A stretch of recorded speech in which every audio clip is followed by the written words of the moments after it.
first time being here, and if my understanding is correct, the religion that I'll be representing, which is one of the oldest, and yet probably the first time coming as a Dharmic tradition. My thanks are to United Nations Office of High Commissioner for Human Rights, Michael, Vinaji from Bodhigaya Vilaya 980 Institute, Dr. Supachai, Honorable Reverend Sadhuji monks, and Honorable ladies and gentlemen, and finally Prashant from Dharma Alliance, who literally twisted my arms that no, you need to be here. And I certainly am glad that I'm here.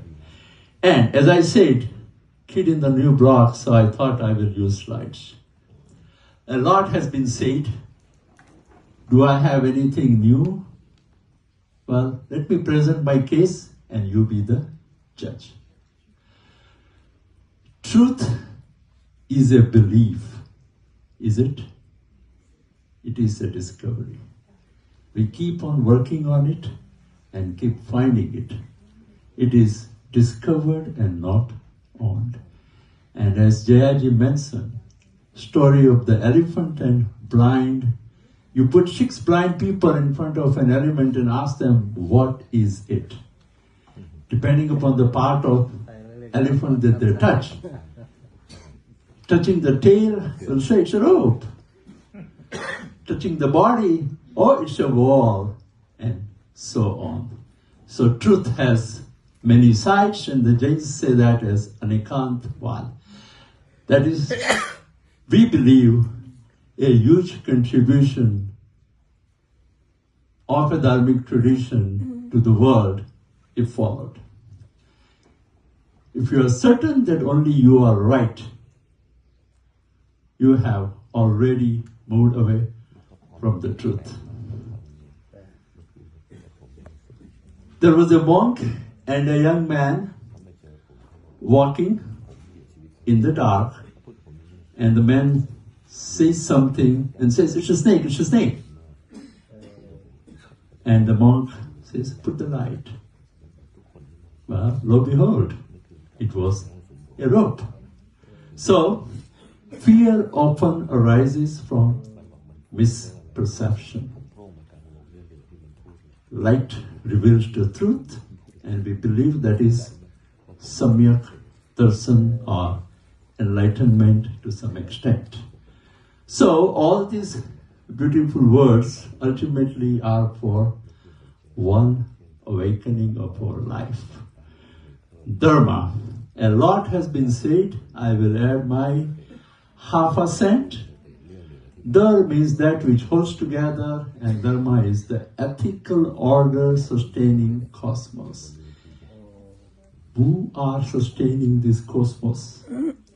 All of us. All these people in the world. And also all living beings. And I will touch that. So, ahimsa, aparigraha and satya, harmony with all beings. Very, very important from our perspective. All beings, all living beings are respected in our tradition. And that is, every tradition, every religion, every faith believes in ahimsa. Does anybody say violence? No.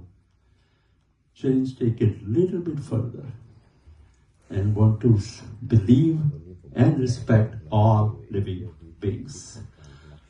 Mahavir was the 24th Tirthankar, who was a contemporary of Buddha.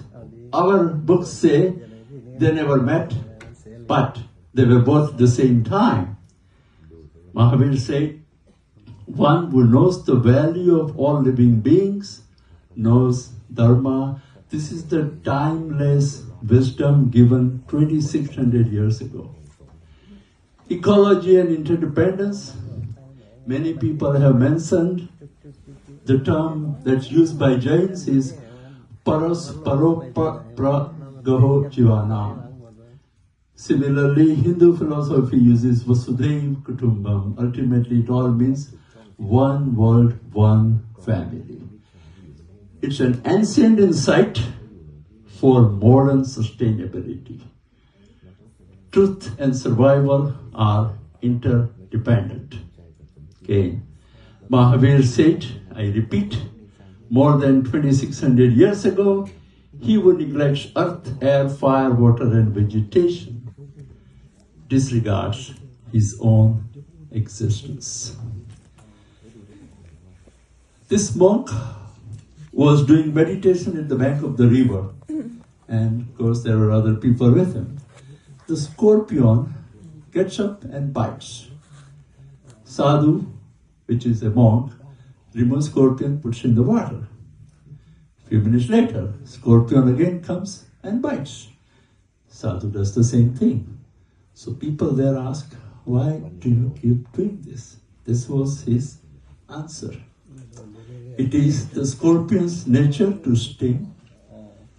It is my nature to save. Ahimsa, active from compassion. Ahimsa to all living beings. Dharma, remaining true to higher nature. Modern relevance of this Jain truth. Vegetarianism, compassion in action, respect, awe, conflict, respectful dialogue. There are many truths or many sides to the truth. Respect other. Shared ethical resonance across faiths.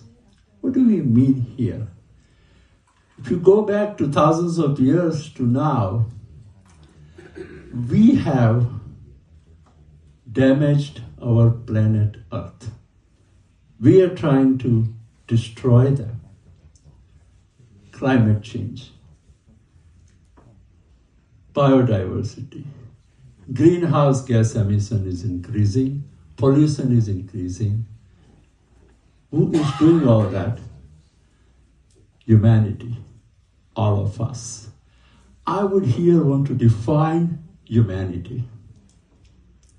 When what we think, what we say, and what we do are aligned, then it is true humanity.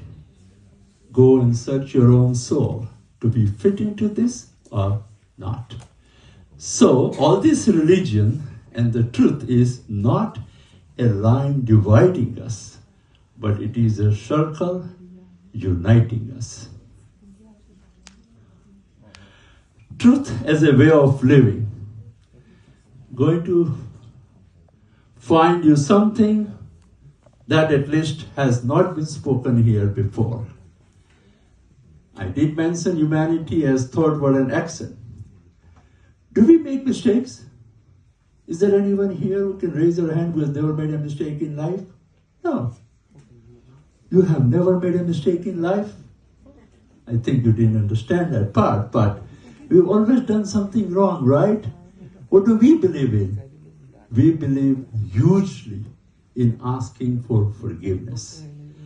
One day a year, on Samvatsari Day, we ask for forgiveness from all living beings that we may have knowingly or unknowingly hurt. And not only that, we also grant forgiveness to people who ask for it, because both are important. Forgiveness dissolves separation. And ladies and gentlemen, in last year, at Claremont School of Theology in Southern California, Christians and Jains, two professors together, hosted a course on forgiveness for the students. This is a 140 years old seminary, teaches the Pristernal, and they hosted this, where we have a constant presence of Jain teaching for last 6 years. Shared path of Dharma. We are all trying to get to that consciousness that Jayaji just mentioned. How do we get there? Change ego to empathy. Is it easy to do? No. Can it be done? Yes. We all at least should try. From argument, let's be aware. Let's dialogue. Let's find out how do we handle violence. Try to be a reverence.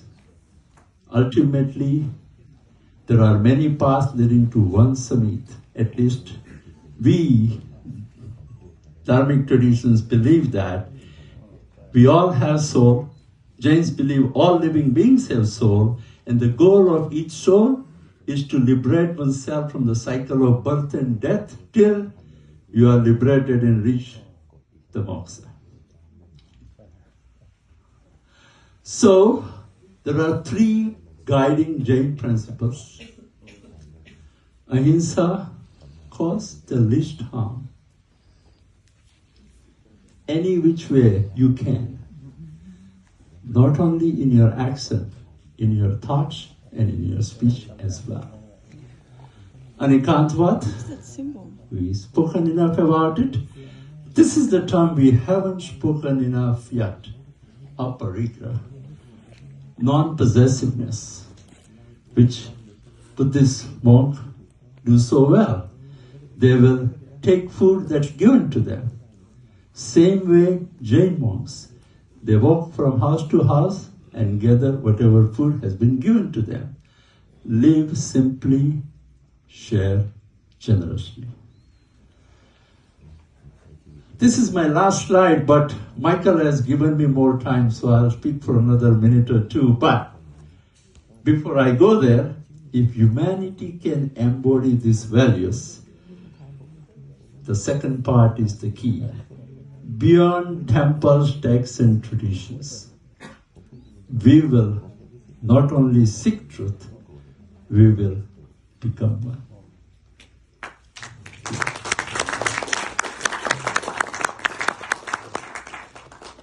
There are tons of people in the world and other living beings who need help. And can we also do that along with our focus on temples, texts, beliefs, and traditions? And I'll give you a latest example. I was in a Loving Arms animal sanctuary. They house 151 animals and birds. And they showed me one of the female peacock whose leg was amputated. We are arranging to make a prosthesis for that female peacock from India to be sent to Denver, Colorado. Thank you, and now I'll take my last minute. And I think we all have been very serious. So, happiness is something that people talked about, right? So, if you believe Dalai Lama, which most of us do, or all of us do, right? He said, the purpose in life is to seek happiness. Agreed? Sir, to seek happiness, right? Okay. Born Indian, lived in Africa, now American. I had to go to China that I have never visited to find the secret of happiness. And here is the Chinese proverb for you. If you want to be happy for an hour, take a nap. If you want to be happy for a day, go golfing. If you want to be happy for a month, get married. If you want to be happy for a year, inherit fortune. Ladies and gentlemen, money will keep you happy only for so long because you can neither eat, drink, or sleep with money. But if you want to be happy for a lifetime, go help someone else. Help someone whom you do not know and from someone you don't expect anything back.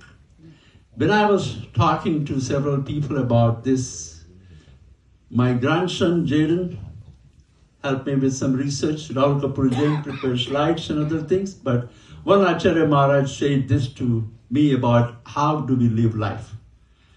He says Samadhi is good, sadhana is good, but Sahai is the best. You help people, you help animals, you help living beings, and build good karma, ultimately to leave this world. Thank you. Thank you.